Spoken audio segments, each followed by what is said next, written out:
Hello dear friends, कैसे हो आप लोग। आई होप कि आप लोग स्वस्थ और मस्त होंगे। आज मैं आप लोगों के लिए यूपी डीएलएड के फर्स्ट सेमेस्टर के सीडीपी के महत्वपूर्ण क्वेश्चन लेके आई हूँ, जो कि आपके एग्जाम पॉइंट ऑफ व्यू से बहुत ज़्यादा इंपॉर्टेंट है। तो आप लोग हर एक क्वेश्चन को बेहतर तरीके से समझिएगा और देखिएगा कि क्वेश्चन किस तरीके से एग्जाम में पूछे जाते हैं। तो चलिए हम लोग क्वेश्चन की तरफ बढ़ते हैं। और अगर अभी तक आप लोगों ने पिछली क्लास ना कंप्लीट की हो तो उनको भी कंप्लीट करिए जाके, उनकी प्लेलिस्ट बनी हुई है। तो आप लोग हर एक क्लास को बहुत अच्छे तरीके से देखिए, क्योंकि हर एक क्लास के क्वेश्चन आपके एग्जाम पॉइंट ऑफ व्यू से बहुत ज़्यादा इंपॉर्टेंट है और ये सारे क्वेश्चन आपके पूछे हुए हैं। तो चलिए हम लोग जहाँ तक हम लोगों ने कल क्वेश्चन कर लिए थे, आज उसके आगे करते हैं। तो आप लोग क्वेश्चन भी समझिए और आंसर भी देने का साथ साथ प्रयास करिए। क्वेश्चन कह रहा है, आप कक्षा में बच्चों की भूलने की क्रिया को कैसे नियंत्रित करेंगे, भूलने की गति को रोकने के उपाय सुझाइए। यानी ये बात टीचर के लिए बोली गई है कि अगर आपकी क्लास में कोई बच्चा है जो क्या कर रहा है, बार बार चीज़ों को भूलता जा रहा है, तो आप उसे किस तरीके से पढ़ाओगे या उसे किस तरीके से गाइड करोगे कि बच्चे को क्या वो चीज़ें याद बनी रहें। तो चलिए समझते हैं। कक्षा में बच्चों की भूलने की क्रिया को नियंत्रित करना। अगर बच्चा बार बार बताई गई एक ही बात को भूल जाता है तो इसके लिए उसे डांटे या मारे नहीं। क्या कहा गया है, कहा गया है कि अगर क्लास में बच्चा क्या करता है, एक ही बात को बार बार भूल जाता है, तो टीचर को क्या करना है, उसको मारना और डांटना नहीं है। तो फिर क्या करना है, आगे समझते हैं। यदि बच्चे को गृह कार्य के रूप में 1 से 30 तक की गिनती याद करने को दिया गया है, तो इसे बच्चे को एक बार में न याद कराएं। इसके लिए समय समय पर 2-3 अंतराल में बांट दें। जैसे सबसे पहले तय किए गए समय में बच्चे को सिर्फ 1 से 10 तक ही गिनती याद कराएं। इसके अगले दिन 10 से 30 तक गिनती याद कराएं। इसके बाद इसका रिवीजन करवाएं। ऐसा करने से बच्चे में भूलने की क्रिया को क्या होगा, नियंत्रित किया जा सकता है। क्या कहा गया है कि अगर मान लीजिए बच्चे को आपने क्या किया, याद करने की गिनती दी, कितनी दी, 1 से 30 तक की याद करके लाओ, लेकिन बच्चा याद करके नहीं ला रहा है। अगर ला भी रहा है तो भूल जाता है, सही से सुना नहीं पाता है। तो टीचर को क्या करना है, मारना नहीं है। टीचर को क्या करना है, उसको 2 से 3 अंतराल में बांट देना है। यानी पहले दिन बच्चे से क्या कह देना है कि 1 से 10 तक गिनती याद कर लो, फिर इसके बाद क्या करना है, फिर बोलना है कि 10 से लेकर अब 30 तक गिनती याद कर लो, फिर उसका रिवीजन कराना है। तो ऐसे कराने से बच्चे में भूलने की क्रिया को क्या किया जा सकता है, नियंत्रित किया जा सकता है, यानी कम किया जा सकता है। ठीक, अब आगे समझते हैं। आगे कहा जा रहा है भूलने की गति को रोकने के उपाय। इसके निम्न उपाय। तो चलिए समझते हैं कि भूलने की गति को रोकने के उपाय कौन कौन से हैं। पहला कह रहा है गेम्स खेलें। अनेक प्रकार के गेम्स हैं जो बच्चे की याददाश्त को बढ़ाने में क्या करते हैं, मदद कर सकते हैं। बच्चों के लिए ब्रेन स्टॉर्मिंग इंडोर गेम्स अधिक उपयोगी होते हैं। इंडोर गेम क्या होते हैं, जो क्या होता है, बैठ के खेले जाते हैं। ठीक, वो क्या होते हैं, हमारे इंडोर गेम होते हैं, जो हम लोग कहाँ खेलते हैं, क्लास के अंदर खेलते हैं। इसके बाद फिर कहा जा रहा है बार बार बच्चे की गलती याद न दिलाएं। यदि बच्चे को कोई बात 10 बार बताई गई हो लेकिन वह फिर भी उससे क्या करता है, याद नहीं कर पा रहा है, तो उससे यह न बोलें कि आपने उससे वह बात 10 बार बताई। बच्चे को अलग अलग तरीके से उससे क्या करें, याद दिलाने की कोशिश करें। ठीक, अब चलिए अगले क्वेश्चन की तरफ बढ़ते हैं। अगला क्वेश्चन क्या कह रहा है, अगला क्वेश्चन कह रहा है सांख्यिकी से आप क्या समझते हैं। सांख्यिकी के प्रकारों की संक्षिप्त चर्चा कीजिए। तो चलिए समझते हैं सांख्यिकी के बारे में कि सांख्यिकी क्या होती है। सांख्यिकी एक गणितीय विज्ञान है। सांख्यिकी क्या है, सांख्यिकी एक गणितीय विज्ञान है जिसमें किसी वस्तु, अवयव, तंत्र, समुदाय से संबंधित आंकड़ों का क्या करते हैं, संग्रह, विश्लेषण, व्याख्या या स्पष्टीकरण प्रस्तुत किया जाता है। इसका क्षेत्र क्या होता है, व्यापक है। इसमें प्राकृतिक विज्ञान, सामाजिक विज्ञान, मानविकी, सरकार और व्यापार के आदि शामिल भी हैं। अब सांख्यिकी के प्रकार के बारे में समझते हैं। सांख्यिकी के प्रकार क्या होते हैं, इसके निम्नलिखित प्रकार हैं। तो चलिए समझते हैं कि सांख्यिकी के कौन कौन से प्रकार होते हैं। पहला कह रहा है वर्णनात्मक सांख्यिकी। तो चलिए समझते हैं कि जो वर्णनात्मक सांख्यिकी होती है ये क्या होती है, इसके बारे में समझते हैं। वर्णनात्मक सांख्यिकी में नमूना और जनसंख्या डेटा आंकड़ा के गुणों का क्या किया जाता है? अध्ययन किया जाता है। क्या किया जाता है? वर्णनात्मक सांख्यिकी में क्या होता है? नमूना और जनसंख्या डेटा आंकड़ा के गुणों का क्या किया जाता है? अध्ययन किया जाता है। जैसे किसी शहर में इंटरनेट या टेलीविजन का उपयोग करने वाले लोगों का समूह, ये किसके अंतर्गत आएगा? ये आएगा वर्णनात्मक सांख्यिकी के अंतर्गत। अगले क्वेश्चन की तरफ समझते हैं। अगला जो पॉइंट है वो क्या कह रहा है?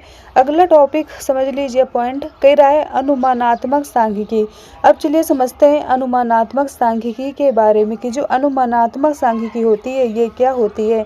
इसमें परिकल्पनाओं का परीक्षण करने और निष्कर्ष निकालने के लिए प्रयोग किया जाता है।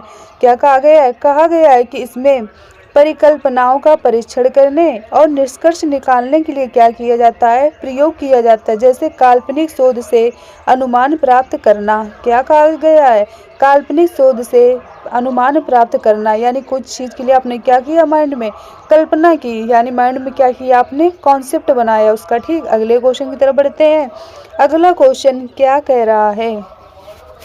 अगला क्वेश्चन कह रहा है बालक के विकास में जो परिवर्तन होते हैं उनका संबंध शरीर और मन दोनों से होता है। स्पष्ट कीजिए। बालक के विकास में जो परिवर्तन होता है उनका संबंध शरीर और मन दोनों में होता है।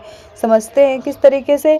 बालक के विकास का प्रभाव न केवल उसके शरीर में होने वाले परिवर्तन पर पड़ता है बल्कि उसके हार्मोनों में भी क्या होता है? परिवर्तन आता है, जिसका प्रभाव उसके मन पर भी पड़ता है। इससे न केवल वह शारीरिक रूप से परिवर्तित तथा विकसित होता है बल्कि क्या होता है? बल्कि मानसिक रूप से भी क्या होता है? परिवर्तित होता है। ये भी आपको याद रखना है। अगले क्वेश्चन की तरफ बढ़ते हैं। अगला क्वेश्चन क्या कह रहा है? अगला क्वेश्चन कह रहा है बाल विकास के सिद्धांतों का शैक्षिक महत्व बताइए। इसमें आपसे क्या पूछा गया है? बाल विकास के जो सिद्धांत हैं उनका महत्व क्या है, उनके महत्व के बारे में पूछा गया है। तो बाल विकास के सिद्धांतों का शैक्षिक महत्व निम्न है। कौन कौन सा है? निरंतर विकास का सिद्धांत, दूसरा कह रहा है विकास की विभिन्न गति का सिद्धांत, तीसरा कह रहा है विकास क्रम का सिद्धांत, अगला कह रहा है विकास दशा का सिद्धांत, अगला कह रहा है एकीकरण का सिद्धांत, अगला कह रहा है परस्पर संबंध का सिद्धांत। और कौन कौन से सिद्धांत हैं उनके बारे में भी समझते हैं। अगला कह रहा है वैयक्तिक विभिन्नताओं का सिद्धांत, अगला कह रहा है समान प्रतिमान का सिद्धांत, अगला कह रहा है समान व विशिष्ट प्रतिक्रियाओं का सिद्धांत, अगला कह रहा है वंशानुक्रम व वातावरण की अंतःक्रिया का सिद्धांत। अब चलिए अगले क्वेश्चन की तरफ बढ़ते हैं। अगला क्वेश्चन क्या कह रहा है? अगला क्वेश्चन कह रहा है शैशवावस्था में शिक्षा का स्वरूप कैसा होना चाहिए। तो शैशवावस्था में शिक्षा का स्वरूप निम्न प्रकार होना चाहिए। कैसा होना चाहिए समझते हैं। पहला कह रहा है सीखने के अवसर। बालकों में जिज्ञासा की प्रवृत्ति बहुत ही तीव्र मात्रा में पाई जाती है। वे अपने पर्यावरण में पाई जाने वाली वस्तुओं के प्रति शीघ्र ही जिज्ञासा व्यक्त करने लगते हैं। पाठ्यक्रम। शैशवावस्था में बालकों का पाठ्यक्रम पूर्ण रूप से व्यवहारिक होना चाहिए जिससे बालकों को आत्मनिर्भर बनाया जा सके। ठीक, क्या कहा गया है? कहा गया है कि इनका जो पाठ्यक्रम हो वो कैसा हो? बच्चों का व्यवहारिक होना चाहिए जिससे बच्चा क्या करेंगे? आत्मनिर्भर बन सकेंगे। अब चलिए अगले क्वेश्चन को समझते हैं। अगला क्वेश्चन क्या कह रहा है? अगला क्वेश्चन कह रहा है बाल्यावस्था में मानसिक विकास की दो विशेषताएं लिखिए। तो चलिए समझते हैं कि बाल्यावस्था में मानसिक विकास की जो विशेषताएं हैं वो कौन कौन सी होती हैं। आपसे दो पूछा गया है।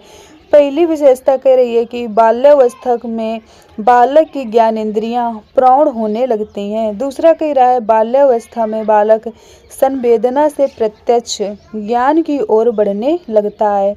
ये दो क्या है? ये दो विशेषताएं कौन कौन सी? बाल्यावस्था में बालक की ज्ञानेंद्रियां क्या होती हैं? प्रौढ़ होने लगती हैं। दूसरा कहा जा रहा है बाल्यावस्था में बालक संवेदना से प्रत्यक्ष ज्ञान की ओर क्या करता है? बढ़ने लगता है। अब चलिए अगले क्वेश्चन को समझते हैं।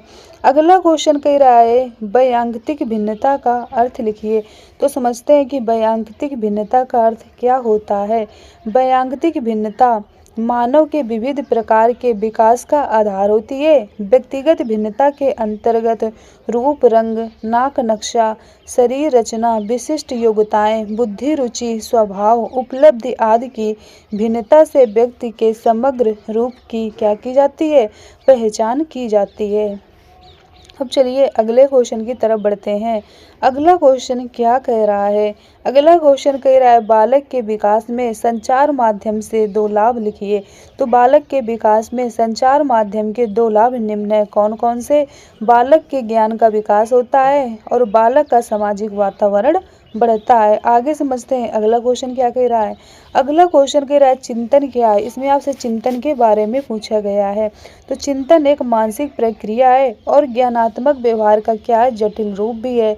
यह शिक्षण, स्मरण, कल्पना आदि मानसिक क्षमताओं से क्या होता है? जुड़ा रहता है। अगले क्वेश्चन की तरफ बढ़ते हैं। अगला क्वेश्चन कह रहा है अधिगम से क्या तात्पर्य है? अधिगम एक ऐसी प्रक्रिया है जिसके द्वारा किसी व्यक्ति के व्यवहार में क्या होता है? परिवर्तन आता है। यह परिवर्तन अनुभव, अभ्यास या शिक्षा के माध्यम से हो सकता है। अधिगम का अर्थ होता है कुछ नया सीखना। अधिगम का क्या अर्थ होता है? कुछ नया सीखना। ये भी आपको याद रखना है। अगला क्वेश्चन कह रहा है बाल विकास में अधिगम की सम्मेलन व विचार गोष्ठी विधि बताइए। तो चलिए समझते हैं। बाल विकास में अधिगम की सम्मेलन व विचार गोष्ठी विधि क्या है? महत्वपूर्ण है। इसके माध्यम से छात्र का अधिगम अच्छा हो सकता है। इस विधि में कुछ विद्वान मिलकर सम्मेलन या विचार विमर्श द्वारा समस्या के क्या करते हैं? समाधान भी ढूंढते हैं। अगले क्वेश्चन की तरफ बढ़ते हैं। अगला क्वेश्चन कह रहा है जब एक कुत्ते के सामने पहले घंटी बजाई जाती है, फिर उसके सामने भोजन का टुकड़ा दिया जाता है और कुत्ता लार स्राव करता है। ये प्रक्रिया कई बार होने के बाद प्रयोगकर्ता द्वारा घंटी बजाने के बिना यानी बिना भोजन दिए ही कुत्ता द्वारा लार स्राव करना किसके और कौन से सिद्धांत के अंतर्गत आता है? तो ये आता है IP पावलोव का संबंध प्रतिक्रिया का सिद्धांत, या इसी को बोलते हैं समृद्ध सहज क्रिया सिद्धांत के अंतर्गत आता है। अब चलिए अगले क्वेश्चन की तरफ बढ़ते हैं। अगला क्वेश्चन क्या कह रहा है? अगला क्वेश्चन कह रहा है सीखने में पठार के 2 प्रमुख कारण एवं उन्हें दूर करने के उपाय बताइए। तो सीखने में पठार के 2 प्रमुख कारण निम्न है। कौन कौन से? प्रेरणा का अभाव, अभ्यास का अभाव। सीखने के पठार को दूर करने के उपाय कौन कौन से हैं? शारीरिक एवं मानसिक थकान को दूर करने के उपाय करना। दूसरा कह रहा है विभिन्न साधनों से अभिप्रेरणा देना। तीसरा कह रहा है आदतों को सुधारने का प्रयास करना। अब चलिए अगले क्वेश्चन की तरफ बढ़ते हैं। अगला क्वेश्चन कह रहा है प्रतिद्वंद्विता से आप क्या समझते हो? तो व्यक्तियों, समूहों, राष्ट्रों या जानवरों के बीच भू क्षेत्र, पद या संसाधनों के आवंटन आदि के लिए संघर्ष को क्या करना? संघर्ष को प्रतियोगिता कहते हैं। ठीक, आगे समझते हैं। अगला क्वेश्चन कह रहा है बालक में विस्मृति कम करने के कोई 2 उपाय बताइए। तो बालकों में विस्मृति कम करने के 2 उपाय कौन कौन से हैं? पहला कह रहा है पाठ की पुनरावृत्ति। दूसरा कह रहा है स्मरण के बाद विश्राम। अगला क्वेश्चन कह रहा है बुद्धि लब्धि का सूत्र लिखिए। तो बुद्धि लब्धि का सूत्र किसने दिया था? टर्मन ने दिया था। और जो बुद्धि लब्धि का सूत्र होता है ये क्या होता है? ये होता है मानसिक आयु बटे वास्तविक आयु इंटू 100। ये भी आपको याद रखना है। अगला क्वेश्चन कह रहा है बाल विकास में अधिगम को प्रभावित करने वाले विभिन्न कारकों का संक्षेप में वर्णन कीजिए। तो बाल विकास में अधिगम को प्रभावित करने वाले विभिन्न कारकों का वर्णन निम्न है। कौन कौन से हैं? पहला कह रहा है विषय सामग्री का प्रस्तुतिकरण। दूसरा कह रहा है बालकों का शारीरिक एवं मानसिक स्वास्थ्य। अगला कह रहा है सीखने की इच्छा। अगला कह रहा है पुनर्बलन। अगला कह रहा है सीखने का उचित वातावरण। अगला कह रहा है अध्यापक की भूमिका। अगला कह रहा है अधिगम हेतु प्रयुक्त विधियाँ। ठीक, अब आगे समझते हैं अगले क्वेश्चन की तरफ। अगला क्वेश्चन कह रहा है जब बालक किशोरावस्था में पैर रखता है तो उसमें धीरे धीरे परिवर्तन होते हैं। इस संधि काल का शिक्षक तथा अभिभावक के लिए क्या महत्व है? किशोरावस्था में किशोरों के विकास में शिक्षकों का अत्यंत प्रभाव पड़ता है। विद्यार्थी की भावनाओं का यदि आदर किया जाए तो पढ़ाई में उन्हें क्या होता है?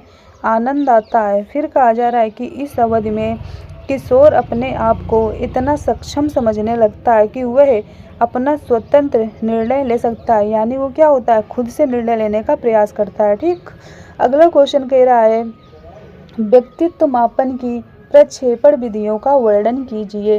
तो व्यक्तित्व मापन की प्रक्षेपी विधियों की माप परोक्ष रूप से होती है। चलिए समझते हैं। इस विधि द्वारा व्यक्ति के अचेतन स्तर पर दबी हुई आंतरिक भावनाओं का मापन किया जाता है। प्रक्षेपी विधि में साधारणतया व्यक्ति के सम्मुख उद्दीपक स्थिति प्रस्तुत की जाती है। फिर क्या कहा गया, फिर कहा गया है कि तथा उसे ऐसा अवसर प्रदान किया जाता है जिससे वह अपने व्यक्तिगत जीवन से संबंधित छिपी बातों को उन स्थितियों के माध्यम से क्या कर सके, प्रकट कर सके। अब चलिए अगले क्वेश्चन की तरफ बढ़ते हैं।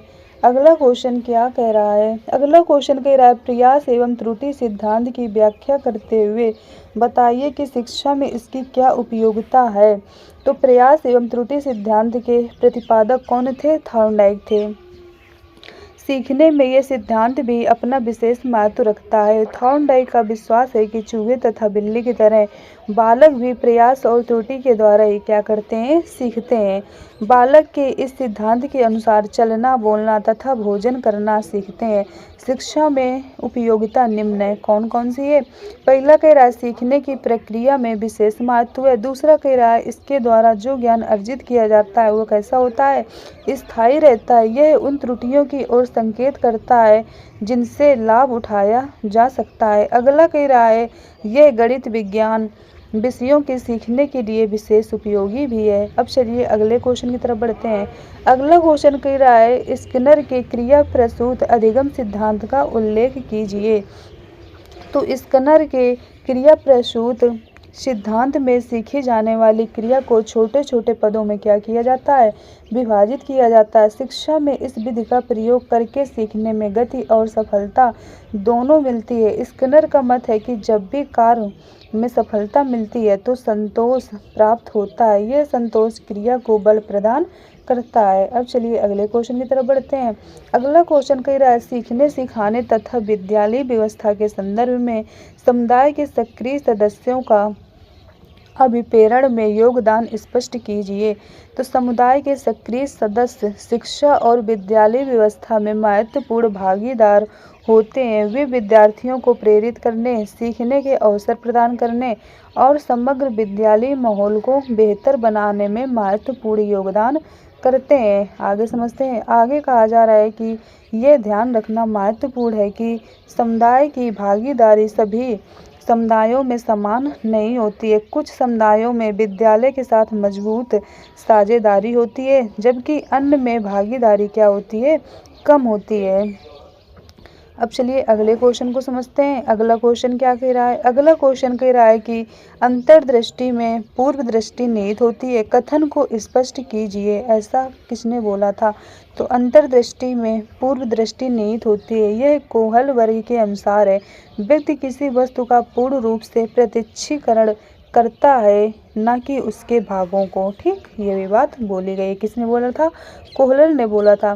प्रयोग, फिर क्या कहा है, फिर कहा है कि प्रयोग सूझ द्वारा सीखने के सिद्धांत के प्रतिपादक जर्मनी के गेस्टाल्टवादी हैं, इसलिए इसे क्या कहा जाता है, गेस्टाल्ट सिद्धांत भी कहा जाता है। इनके अनुसार व्यक्ति द्वारा अपनी संपूर्ण परिस्थिति को अपनी मानसिक शक्ति द्वारा अच्छी तरह समझ लिया जाता है। इसी संबंध में कोहलर ने अपना प्रयोग चिंपैंजी पर किया था जिसका नाम क्या था, सुल्तान था। अगला क्वेश्चन कह रहा है अवधान को प्रभावित करने वाले कारकों को लिखिए। तो अवधान को प्रभावित करने वाले व्यक्ति एक विशेष शारीरिक मुद्रा बनाकर किसी वस्तु को चेतना के केंद्र में लाने के लिए क्या रहता है, तत्पर रहता है। अवधान को प्रभावित करने वाले कारक निम्न है, कौन कौन से हैं, गति, तीव्रता, नवीनता, आकार, विषमता, स्वरूप, पुनरावृत्ति, रहस्य, मूल प्रवृत्तियाँ, आवश्यकता, उद्देश्य, आदत, संवेग, जिज्ञासा। अब अगले क्वेश्चन की तरफ बढ़ते हैं। अगला क्वेश्चन कह रहा है सांख्यिकी के महत्व को संक्षेप में लिखिए। सांख्यिकी के महत्व निम्न है, क्या है, सांख्यिकी उचित मात्रात्मक डेटा के बारे में जानकारी इकट्ठा करने में मदद करती है। यह सटीक विवरण और बेहतर समझ प्रदान करता है। अगला कह रहा है यह जटिल डेटा को आसानी से समझने के लिए ग्राफिकल रूप, सारणीबद्ध रूप और आरेखीय प्रतिनिधित्व में दर्शाता है। यह मात्रात्मक अवलोकनों के माध्यम से परिवर्तनशीलता पैटर्न को समझने में क्या करता है, मदद करता है। ठीक, अब अगले क्वेश्चन की तरफ बढ़ते हैं। अगला क्वेश्चन कह रहा है सामान्य ज्ञान की परीक्षा में 8 विद्यार्थियों को निम्नलिखित अंक प्राप्त हुए, इनका मध्य मान ज्ञात कीजिए। पहला कह रहा है 20, 23, 27, 18, 17, 13, 24, 22 और ये है कौन कौन से, ABCDEFGH। दिया गया विद्यार्थियों का अंक प्राप्तांक, ये सब क्या है, अंक प्राप्तांक है। तो मध्यमान का सूत्र होता है, क्या होता है, पदों का योग बटे पदों की संख्या। तो पदों को जितने पद दिए गए हैं सारों का योग कर दिया गया, यानी जोड़ दिया गया। और है टोटल कितने, 1 2 3 4 5 6 7 8, टोटल 8 है। इनको जोड़ा गया तो टोटल मान कितना आ गया, 164 आ गया। फिर 8 से क्या कर दिया गया है, 8 से भाग दे दिया गया, तो ये आ गया 20.5। ये हमारा क्या आ गया है, आंसर आ गया है। तो आई होप आप लोगों को यहाँ तक ये क्वेश्चन बेहतर तरीके से समझ में आए होंगे और आपने हर एक क्वेश्चन को बहुत बेहतर तरीके से समझने का भी प्रयास किया होगा। तो चलिए फिर आज की क्लास को हम लोग यहीं तक रखते हैं। आप लोग ज़्यादा से ज़्यादा वीडियो दोस्तों तक शेयर करिएगा, जिससे क्या हो, दोस्तों की भी हेल्प हो सके। चैनल को लाइक और सब्सक्राइब करिएगा, जिससे आने वाली नोटिफिकेशन आप लोगों को टाइम टू टाइम मिलती रहे। और अगर अभी तक आप लोग टेलीग्राम चैनल से ऐड हुए हो तो उससे भी हो जाइए, उसकी जो लिंक है नीचे डिस्क्रिप्शन बॉक्स में पड़ी है। तो वहाँ पर भी आप लोगों को time to time notification, PDF कुछ सब कुछ मिलता है। और आप लोग कमेंट करके बताया करिए कि आप लोगों को क्लास कैसी लगी, और जो चीज़ ना समझ में आया करे तो आप लोग कमेंट करके पूछ भी लिया करिए। तो चलिए फिर आज ही क्लास को हम लोग यहीं तक रखते हैं। Okay, thank you.